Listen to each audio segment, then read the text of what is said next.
Fala pessoal, tudo bom? Estamos aqui para mais uma aula de bioquímica. Agora vamos começar a entrar nas moléculas químicas que são mais importantes para a vida. Essas moléculas podem ser classificadas como orgânicas ou inorgânicas. Moléculas orgânicas apresentam normalmente o carbono na sua constituição e são normalmente sintetizadas por seres vivos. Já as moléculas inorgânicas, além de não possuir carbono, são de origem mineral. Nós vamos começar abordando as moléculas inorgânicas, que basicamente são dois grupos. É a água, a principal de todas, e os sais minerais. Olha aí, origem mineral, como eu falei, sais minerais. A água é a principal molécula que constitui os seres vivos. Todo ser vivo tem água na sua constituição, desde uma bactéria até o ser humano. A composição de água nos seres vivos varia muito. O ser humano apresenta em torno de 65 a 70% de água, mais ou menos. Existem vegetais cujas sementes têm, 25% de água na sua composição. É o recorde de menos água no corpo, se eu não me engano. Agora, os seres vivos que mais têm água no seu corpo são as águas-vivas, cujo corpo é constituído por até 98% de água. Tem noção do que é isso? O animal é quase todo formado por água. Apenas 2% é que é composto por todos os outros elementos químicos.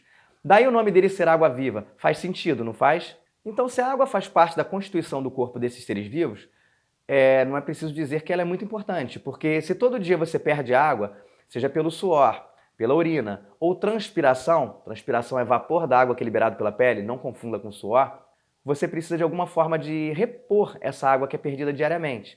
Nós perdemos cerca de 1 litro de água por dia na nossa urina, e mais 1 litro, 1,5 litro na forma de transpiração. É por isso que é recomendado que a gente beba cerca de 2 litros de água por dia, sendo essa água ingerida de forma direta, ou através de um suco, de um refrigerante, ou até de uma fruta que você coma, como uma melancia que tem água pra caramba. Não importa a fonte de água, o importante é que você reponha ela diariamente. Um caso interessante de você observar a questão da perda da matéria pela perda da água, imagina um pedaço de carne que você cortou e vai fazer um bife. Essa carne você pega normalmente num tamanho grande e coloca na frigideira. Conforme ela vai fritando, você percebe que ela vai encolhendo. Por que ela encolhe de tamanho? É a água que evaporou, é a água que foi perdida. Ela desidratou. Existem árvores do cerrado que variam de tamanho ao longo do dia por causa da quantidade de água que absorve ou perde durante a variação de calor diária. Enfim, vamos começar a falar sobre as propriedades da água. A primeira propriedade que eu quero abordar é o chamado calor específico. O que é o calor específico de uma substância? Esse é um conceito que vem da física. Vocês vão aprofundar muito mais isso em física. O calor específico de uma substância é a energia necessária para que 1 grama dessa substância varie sua temperatura em 1 grau Celsius. A água, no caso, tem calor específico igual a 1, porque é necessário 1 caloria para que 1 grama de água eleve a sua temperatura em 1 grau Celsius. Existem substâncias que têm calor específico mais baixo do que a água. O que isso acarreta essas substâncias? Isso faz com que essas substâncias consigam absorver calor com muita facilidade e o percam também com grande facilidade. A água, por sua vez, ela demora a absorver calor e ela retém esse calor muito tempo dentro dela. Ela demora a liberar esse calor. É por isso que se você pegar, por exemplo, um balde com água e um balde com terra, colocar os dois no sol lá fora e deixar por 10 minutos, você vai reparar que daqui a 10 minutos a areia está extremamente aquecida e a água continua gelada. A água demora a se aquecer. Mas se você pega esses 2 baldes e coloca na sombra e retorna daqui a 10 minutos, você coloca a mão na areia, você vai perceber que a areia já esfriou e a água continua aquecida. Ela demora a perder calor. Esse exemplo é muito encontrado quando você vai à praia.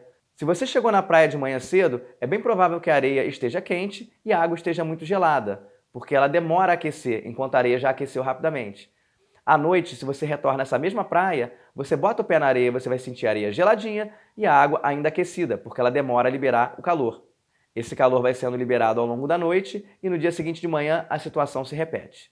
Isso explica também por que ecossistemas litorâneos têm menos variação de temperatura e ecossistemas mais para dentro do continente têm grandes variações de temperatura. A água ajuda a regular a temperatura desses ecossistemas.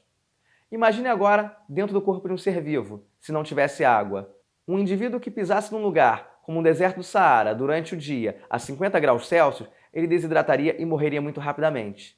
Já um indivíduo que pisasse em um ambiente polar, como o Polo Norte, ele congelaria em questão de minutos. Então, o fato da água ter um alto calor específico evita essas variações bruscas de temperatura, permitindo que a vida ocorra em ambientes muito quentes e em ambientes muito frios. Agora vamos falar sobre a molécula de água. A molécula de água é formada por 1 átomo de oxigênio e 2 átomos de hidrogênio, o famoso H2O, que lembra a carinha do Mickey como está sendo visto aí do lado. Lembra no último vídeo que eu falei sobre camadas de valência, ligações químicas? Enfim, esses elétrons são compartilhados entre o hidrogênio e o oxigênio, formando ligações covalentes. Só que aqui eu vou introduzir um conceito novo. O oxigênio apresenta 8 prótons no seu núcleo, enquanto os hidrogênios apresentam um próton cada um no seu núcleo.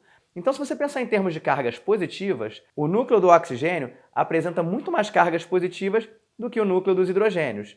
Então, eu posso dizer que o oxigênio é muito mais negativo do que os hidrogênios. O que isso acarreta para a molécula?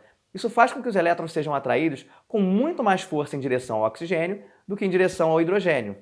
Esse fenômeno é conhecido como eletronegatividade.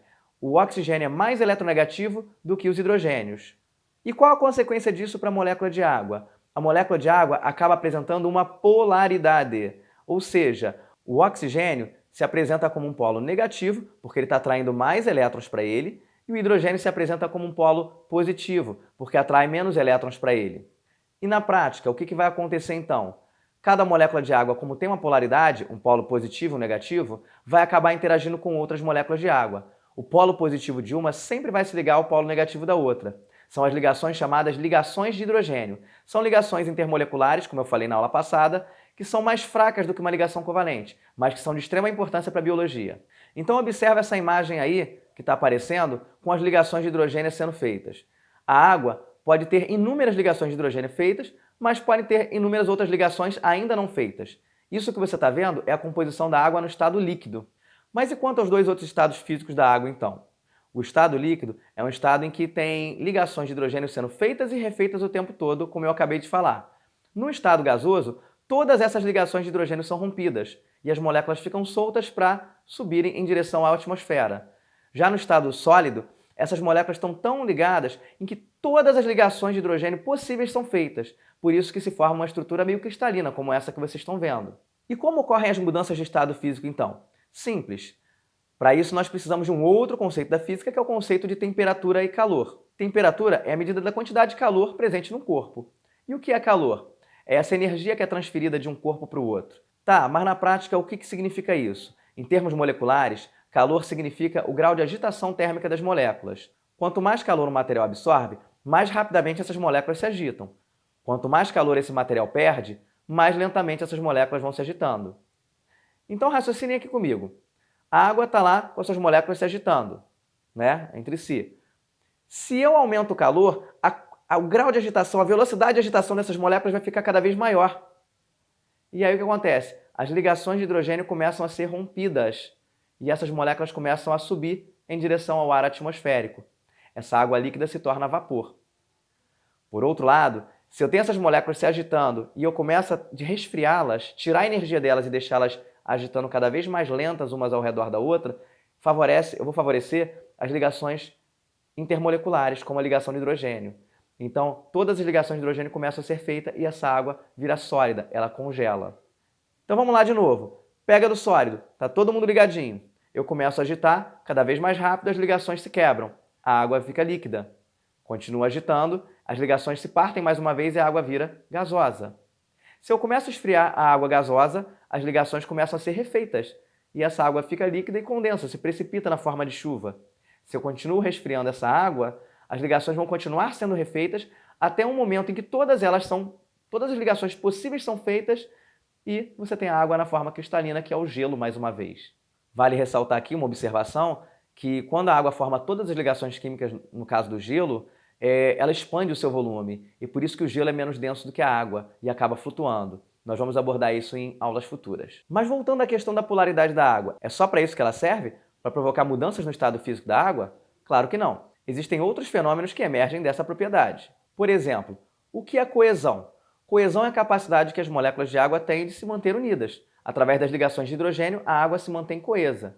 É isso que vai originar, por exemplo, a forma da gota da água. As moléculas não se espalham, elas vão se manter coesas e unidas na forma de uma gota.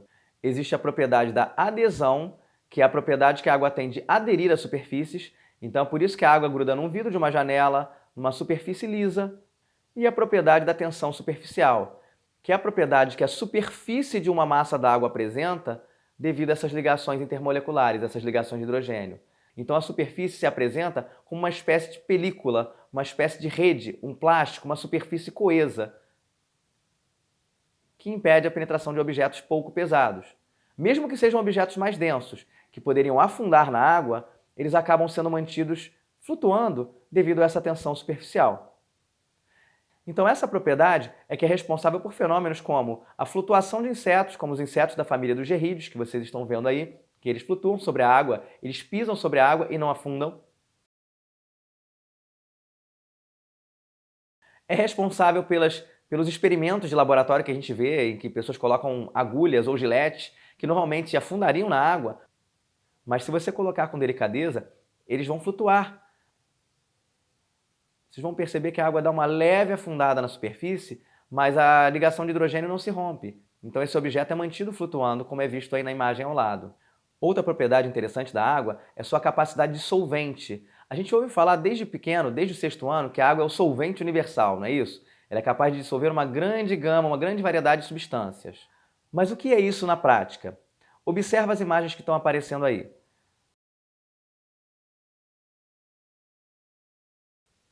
Quando eu pego um cristal de sal, sal de cozinha, cuja composição química é cloreto de sódio, formado por átomos de cloro e sódio unidos por ligações iônicas, e eu jogo esse cristal de sal na água, ele vai sofrer uma dissociação, ou seja, os átomos de sódio vão para um lado e os átomos de cloro vão para o outro. A água vai formar aquilo que é chamado de cápsula de hidratação ao redor dessas moléculas. Percebam que a molécula do sódio, que é positiva, está sendo envolvida por cargas negativas da molécula de água, enquanto que a molécula do cloro, que é negativa, está sendo envolvida por cargas positivas das moléculas de água. Agora imagine isso acontecendo tridimensionalmente com milhares de moléculas de sódio. Essas moléculas vão sumir da sua vista, elas vão se esconder entre as moléculas de água. Isso é que é dissolução. Os átomos que estavam sendo vistos ali na forma de um cristal não são mais enxergados. Eles sumiram? Desapareceram? Não, eles estão ali, apenas estão dissolvidos na água. Vale a pena aí ressaltar o conceito de solvente e de soluto. Soluto é tudo aquilo que se dissolve num solvente. Solvente é tudo aquilo que dissolve um soluto. Nesse caso, o solvente é a água, o soluto é o sal de cozinha. E no que isso é importante para os seres vivos? Basta dizer, mais uma vez, que todos nós somos formados por água. Dentro de todas as nossas células, em seus citoplasmas, nós vamos falar disso, existe uma grande quantidade de água. Então as substâncias químicas se encontram dissolvidas muitas das vezes nesse citoplasma. E não é só isso. Se você pensar em termos de sangue humano ou da seiva de uma planta, você vai perceber que a grande quantidade de água na seiva da planta e no sangue humano dissolve essas substâncias e facilita o seu transporte para todas as células daquele organismo em questão. Outro conceito que é importante ressaltar aqui é o conceito de substâncias hidrofílicas e hidrofóbicas. Hidrofílica significa que tem afinidade com a água. Hidrofóbica significa que tem aversão à água. Então as substâncias hidrofílicas se dissolvem muito bem em água, enquanto as substâncias hidrofóbicas não se dissolvem bem em água. Vou citar aqui um caso interessante, que é o da celulose. Celulose são moléculas tão compridas que formam fibras e que elas acabam não se dissolvendo em água. Porém, como elas têm cargas elétricas, elas são polares, elas permitem a adesão da água. Então, se você pensar no algodão, o algodão é feito de celulose. É por isso que ele tem uma grande capacidade de absorção de água. Se eu pego uma toalha para tomar banho, por exemplo, por que ela consegue me enxugar? Porque as moléculas de celulose conseguem atrair as moléculas de água que ficam aderidas na sua estrutura. Elas retiram as moléculas de água do meu corpo e essas moléculas ficam aderidas nas moléculas de celulose. A celulose fica encharcada. Enfim, poderia falar muitas outras propriedades da água, mas acho que isso é o suficiente para tudo aquilo que a gente vai precisar nas aulas seguintes. Na próxima aula, falaremos sobre os sais minerais e a importância deles para os seres vivos. Não percam! Então não se esqueça de dar aquele like no nosso vídeo, assine o nosso canal se você ainda não assinou, clique o sininho para receber as atualizações e vamos até a próxima aula. Um abraço!